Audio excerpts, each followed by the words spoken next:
Hello, everybody. I'm very, very grateful to your form tutor for showing you this special assembly, which I just need to share with you today to talk about something that I think is very exciting, but is also a very big thing that we need to explore as a school.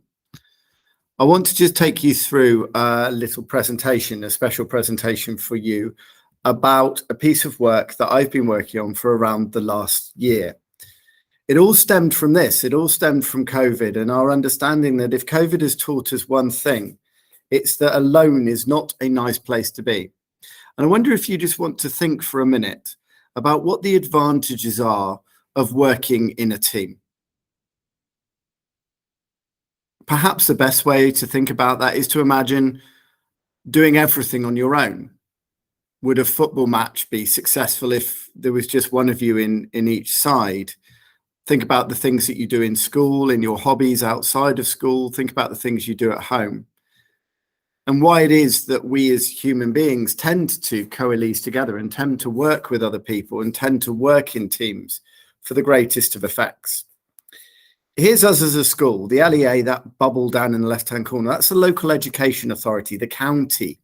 And for years and years and years, up until about 2004, 2005, the only way that schools operated is that they were run directly by the county council. Now, there's us as a school in the middle, and these are all the pressures, all the additional things over the last couple of years that have started to build upon us. I won't go through all of these in any great detail, but needless to say, there are lots of different things now that are making running a school, making you having an excellent school where you can do your very best, all that more challenging. And the LEA is becoming less and less and less in its role. It's less and less in what it is able to do in order to support schools.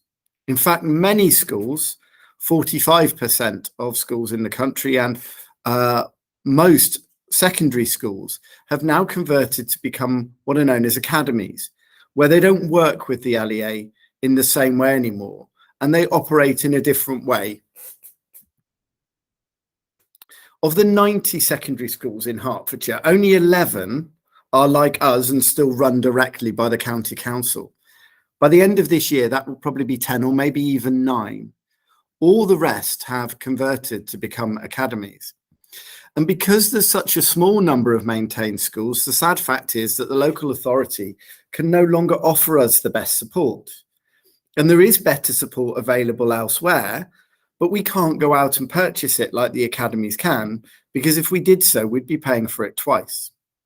So all these pressures that are on the school and becoming more and more difficult to manage and more difficult to cope with. And then this year, 4 very significant things have happened. Firstly, something called the Education White Paper.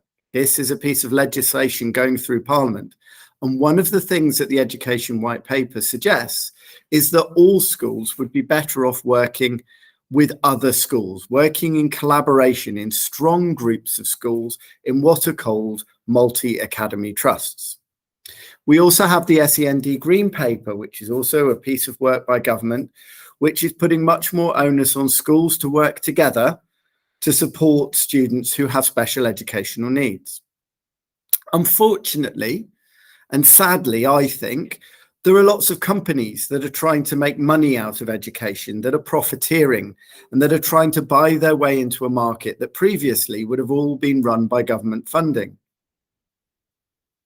And we know that some of our public services that are supporting the work that we do as a school and that we support, people like the NHS, social services, they're getting overstretched and they are as busy as we are as schools, and they are feeling the pressure too. All of these factors have come together, and the governors, who are the lay people who oversee the running of this school and make sure that myself and all the other staff are running the school properly, asked me over the last year to do some research. They asked me to answer this question: how can the Hemel Hempstead School work in partnership with other schools to the mutual benefit of student outcomes, quality of teaching, and business efficiency? That's a very long-winded way of saying, would we be better off working in others, being part of a bigger team? And the answer I came up with after a year of research is yes. that the best success for young people, the best outcomes come where strong schools like ours work in collaboration with other strong schools. And therefore, my research showed me that we should now consider joining a multi-academy trust. And I researched and found that the best multi-academy trust for us, the one that we could be most aligned to and work best with, is an organisation called Scholars Education Trust, which some of you may have heard of because it also runs a number of other schools in this local area, including in St Albans and in Harpenden. I think there's 5 really, really strong arguments for us joining this organisation and working with collaboration. I think that working in collaboration with other strong schools would give you more educational opportunities and ensure that you got better educational outcomes. I think working in collaboration with those strong schools would make it better and easier for us to recruit and retain and train and develop the very, very best staff who ultimately are the people that you need most to help you on that journey. We think that working in collaboration with other strong schools means that we can buy in bulk, we can do things on economies of scale, we can make savings in the backroom things that we have to pay for as a school, so that we have more money left over to invest in you, in your education and in your well-being. We think that working in collaboration with other strong schools would provide us with extra leadership, extra security and extra direction during difficult times, like we discovered in the COVID crisis and during periods of change, which are inevitable in the future. And I think that working in collaboration with other strong schools gives us the best opportunities to safeguard you and your physical and your mental health. So there are lots of questions that come out with this, and I want to very quickly just perhaps try and guess some of the questions that you might be asking and answer them for you. So does SET run any other schools in Hemel Hempstead? No, it doesn't. There is another multi-academy trust in our town, but it's not that one. Mats come in many different flavours, and we've chosen one that thinks, works and cares like us. Why have we not considered some other options? Well, we have. We looked at all kinds of other options about working in sort of soft relationships with other schools, and actually potentially they make us more vulnerable. They wouldn't give us the benefits. And to be all honest, most of the other schools locally weren't interested in going down those soft options. Are we being forced into this by anyone, perhaps Ofsted or the government? No, this is entirely our choice. We have chosen to do this. But we also recognise that the white paper might in the future force schools to do this. And we don't want to be in that position, which is why we're recommending this now. Will our school day change? No.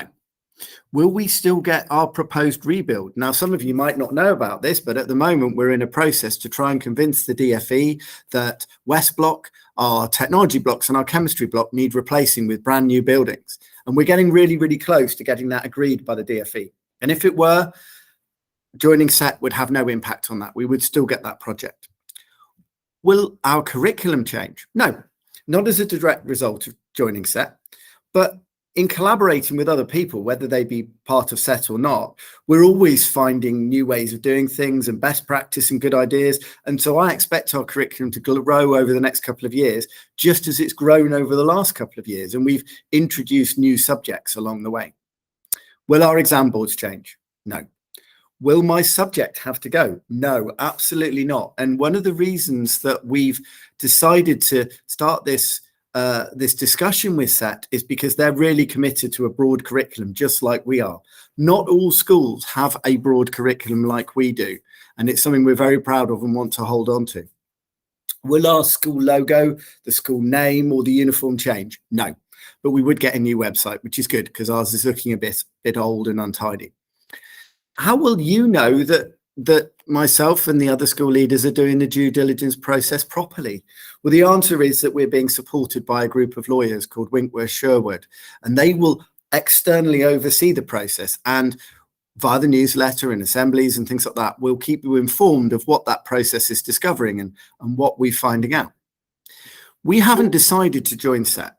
It's not like some decision has already secretly been made and now we're telling you about it. We're genuinely exploring this. We're wanting to see if it's a good idea. And therefore, it's really important that parents and students in the community can have their say. And there's a formal process going on at the moment to do that. Parents are coming into meetings, there's surveys and letters gone home, and all that work is being done to make sure that the views of everybody are fully collated. Alongside that, we're doing a process called due diligence, which is where SET are coming in and visiting us, and we are going and visiting them to make sure that we are really happy and that things would be better if we joined them. No decision will be made until all of that has been done. And how will you as students know what is going on and have your say? Well, there's this assembly, and we've also put together a special page on our website, which you and your parents and anybody else can access to see what is going on and where we are in that process. This is a rough timeline, and it is only rough. And if we need more time as a school, then we will take it. This is where we are now, kind of doing the information bit. And then this summer term, we're going to do that process of due diligence, like I explained. And we're going to get some experience of meeting and trying and sharing things with SET, which maybe then means in the autumn that we can get agreement from the DFE, which means that if things all go according to this timeline, we could be joining SET if and only if that's the right thing for our school in January of 2023. I really, really want to hear your views. It's really important to us to hear your views. And therefore, we've created this survey for you. And this link is available to you on this PowerPoint, and I will ask your form tutors to share it with you so that you can go to this survey and that you can share your views. I'm really grateful for your time. I know that this special assembly might have taken over the place of something else you were doing in form time. Please do complete the survey. And if you have any other questions or anything else you would like to ask, there is a special email address that you can email. It's setconsultation@Hemel Hempstead School. And any student in this school is welcome to email that email address and let us know your thoughts and your views. Thank you very much.